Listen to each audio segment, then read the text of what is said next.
Hello everyone, welcome back to our channel Login Assist. In this guide video, I will show you how to make custom game in chess.com.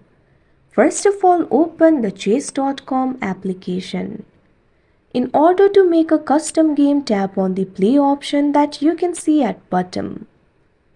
Tap on the more icon that you can see on the screen. Tap on the option custom game. Now you'll be able to create the custom game. Make sure the option for custom is selected at top. You can select the time limit. Tap on this field. You can find the options like bullet, blitz, rapid, daily. Tap on the option of your choice. You can also select if you would like to play with the random or friends. For that, you can tap on the option that is selected right now. You can tap on the friend that you would like to play with. You can also select the type. Tap on the field of type. You can find the option for standard, chess 960, balanced or odds. Tap on the option of your choice. Likewise, you'll also be able to select if you want to be rated or not.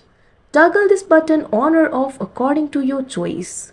If you do not want to be rated, you'll be able to select the color. Tap on the color that you would like to play as. Tap on the option play that you can see on the screen. Now the custom game will be created and you'll be able to play the custom game. Like this, you can make custom game in chess.com. I hope you found this video helpful. Thank you for watching. Make sure to like, share and subscribe to our channel.